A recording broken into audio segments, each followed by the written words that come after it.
from a lace warehouse and showroom, when Nottingham was at the heart of lace production around the globe, to a successful further education college. But what made the Adams building what it is now? Who had stepped through the doors, lived and died here? What did they have to go through? In the early Victorian times, a time where the lace market would have been thriving in Nottingham, the Adams building would have been home to all sorts of lace and material, not to mention the hundreds of workers that worked their hands to the bone in poor conditions to keep the business afloat. Margaret Harrison is a tour guide in Nottingham and often shows the lace market. This is provided with a broad knowledge of the area. One of our councillors, one of the councillors insisted that instead of working 4 days a week, they were actually given an afternoon off because the conditions they were so bad and the windows were so high that they never saw the light's day. Which of course is when you get William Lewis and the Salvation Army coming in, because of course he was in Nottingham, obviously, and the conditions were so bad, ragged, working all long hours, no lights coming in, literally, and of course you also got to remember that we got the slums. Now the slums, Darren Marsh and Middlemarsh and all that lot, the slum housing, I mean, if you lived to be 20, you'd be lucky. Despite the reputation of business owners at the time, Thomas Adams was kinder than most to his employees. He provided them with showers, bigger windows to let light into the room, and even a chapel next door that they could attend every morning. There was Robert and John, there were 2 brothers, and the Adams building was the last one to be built in the lace market.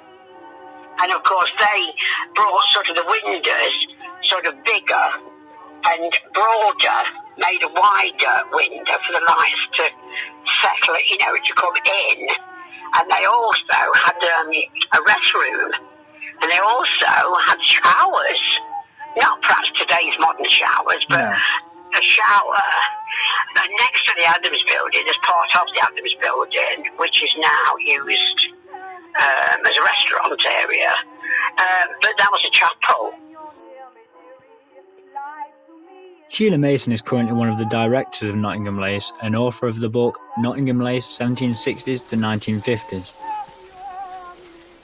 In the 1860s, they were sort of working Saturday, all day Saturdays, and then they got Saturday, then they got half day Saturday, and later on, it was a 5-day week, but like it is now. But I mean, that didn't come until the last century, not when Adams was starting up in the mid-1800s. He did improve things though, didn't he? Sorry? He did improve things for the workers though, didn't he? Well, they did. They all did. I mean, it wasn't just them, and the government did as well. I mean, the hours have changed. I mean, for example, 1870, in the Children's Act, you didn't have children. Well, the children had to go to school, and you didn't. So children were no longer working at the lace machines. I mean, back in the 1830s, before Adam's time, I mean, children were. I mean, according to the children's reports, the government's children's reports, there's 1 or 2 of them. I mean, the children as young as 4 doing out work for the lace manufacturers. But that's back in the 1830s, 40s. It was child labour, wasn't it? Yeah, child labour. But I mean, that had gone by almost by Adam's time. Adams had a chapel. He had a chapel there. By the way, he did have a lace factory.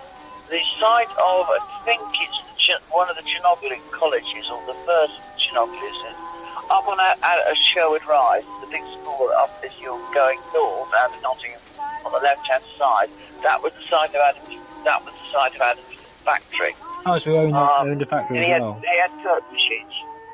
Right. And he had a chapel there, the same as he did in the lace market. And the Adams brothers insisted that you went to chapel every morning before you started work. And if you did not get there, you were fined 6pence, and it could actually lead to you being sacked. I heard there was a morgue as well as a church. Is that just a rumour, or is that true? I've never heard of that. Never heard. I think that might just be a rumour then. No, I've never heard of that. Once the workers' days had started with a healthy dose of church in the morning, it was off to work. But what was the job within the lace market in the Adams building? Lace manufacturer, on the whole, does not make lace. So the lace manufacturers in the lace market, whilst the lace makers were in all the areas round about. I mean, Long Eaton had 40 factories, for example, with about 200 different makers in them. A lot of the continental lace going to America was processed by the lace manufacturers in the lace market, which Thomas Adams was one. So did they just store it at the Adams building and sell it? No, they didn't. They did the process. You see, the lace leaves the factory as what's called a web lace, which is, in the old days, used to be pretty dirty, and also to be the colour it was made. In other words, it would be off-white. Is it what's on the front of your book? Is that your looking for? Yeah, that's right, but it wouldn't be looking like that. You see, it's not that. That is dyed and finished. And that's what the lace... What happened was it left the warehouse unfinished. You couldn't wear it as it was at all. And it left as a web. Whatever the type of lace it was, it left as a web from the factories. It was usually bought by this time by the lace manufacturer, but before it went into his warehouse to be finally got ready for the customer, it would then go into one of the dye houses, like in Pentecost, which is that block of flats where Hoofers are, opposite, the Station Street, but at the other side of the Nottingham Station, to the City Council's Loxley House, the other side of the rail, south side. We would then leave the dye house still as a web, be taken into the warehouse where it was got ready for the customer. Then the sort of other processes that were done in the lace market. Something that is, for example, you've probably seen those little frilly edgings inside Victorian type hats and things. Well, that was all done in the lace market. It's called frilly. The lace manufacturer, like Thomas Adams, is turning unfinished lace into the product that you can sell to the customer. They're actually making the things from the lace onto the lace that yeah. Well, then they're selling it to the makers. They're not actually making the garments. Right. That's sold to the makers up. So we know that the lace wasn't actually made at the Adams building, or even in the lace market. But why not? No, I couldn't take the machine. Most lace machines are 15 to 20 tons. So was it something they tried? It's far too long for the width of the way those buildings are made. If you go and look at the Long Eaton ones, you'll find there's long vertical windows opposite side of the buildings, where machines would be standing between one window on one side of the building to one window on the other side of the building. So sometimes those the factories are about 40 plus inches, 40 plus feet wide. Well, if you couldn't get a machine, because you see, there's the base of the work on the machine. There's the jacquard, which is what gives you your patterning. That's also stuck onto the machine on one end, and then the bars that are producing the patterning are running from the jacquard to the other end, right through the machine, well of the machine, the other end. So you've got the spring ends too, so that's why, although you've only got 174 inches of work, feet of work, you've got the machine. The machine is a lot longer. It's probably almost double, probably half as much again in length. So they wouldn't fit into the lace market. Not just so it wouldn't just be the weight; it's the fact they wouldn't fit in. Perhaps an older generation, but the people of Nottingham have a fond recognition of the building as a lace warehouse. The stunning architecture designed by Thomas Chambers Hines still wows people now. Maria Green is a local to Nottingham. Well, I know that it was used as a storage place for lace within the lace market, and I remember being shown the top floor which was bowed from the weight of stored lace. Nottingham was known worldwide as a centre for quality lace, and as such brought work and prosperity to Nottingham people. All the buildings stood for in the past is a symbol of Nottingham's importance in the lace trade. After many successful years as an industry in Nottingham, the drive for the lace market eventually had to come to an end. The beginning of the end seems to have started with the devastation of the First World War. No one could afford the luxury of lace, and the countries that were once customers we were now fighting. The machines were repurposed at this time to serve the war effort. Great War, the First World War. I mean, we were exporting up to the First World War. We were exporting £8 million worth of lace. And of course we were exporting to the companies we end up fighting, Germany, particularly, who were owing us millions. And so we changed all our lace machines, well, slightly altered them, to making sort of parachutes and mosquito nets and things like this. Things for So the the war lace effort. starts going down. And let's face it, in the Great War, who is going to buy lace? So when lace goes out of fashion, what are you going to do? It was more of a luxury, It wasn't it? comes down, doesn't it? Machines had to be closed down, so there was a concentration of industry. And the curtain machines could be used to make sandfly, the curtain lace machines, which are made in Scotland, although Adams had some at one time in that factory up Sherwood Rise at one time, could be used for making sort of camouflage nets, etc., to make very nice square nets.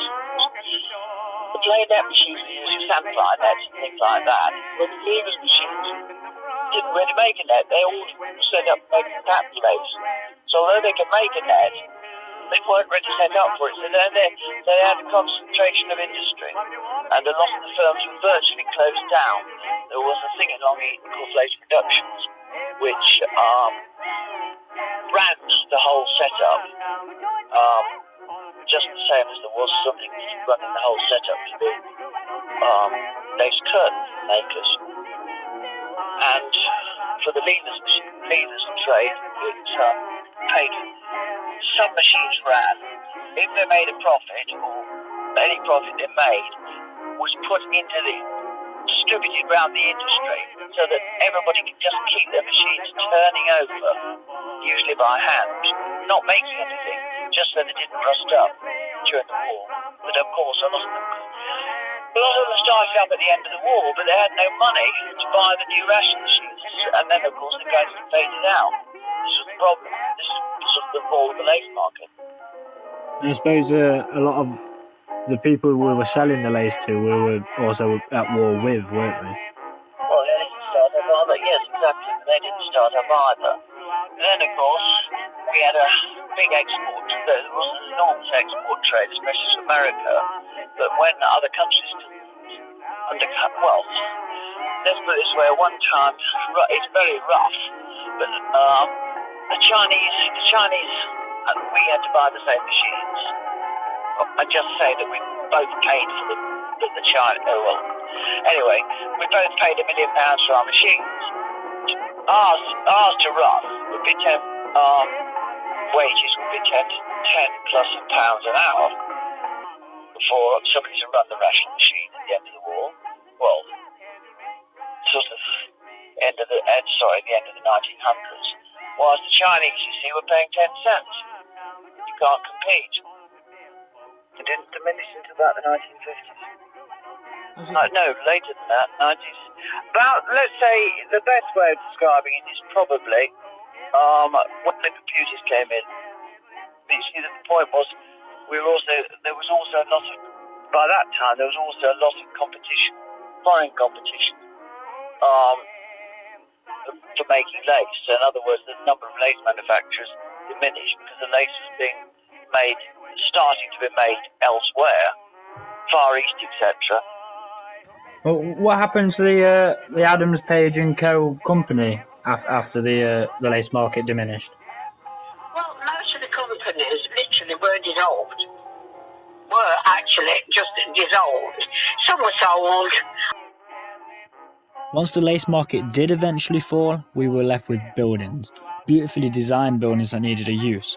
This resulted in the new college Nottingham we know to be there today, plus an array of nightclubs and pubs in the area. Let's face it, you can't pull these buildings down. So all you do is apply to the city council and for a change of use, which is why you've got 4 nightclubs and various other pubs floating around. So the Adams Building will remain a historical landmark for Nottingham. The Lace Market will always be remembered as one of Nottingham's most prominent trades. Sadly, all we have now is the amazing building that's left behind.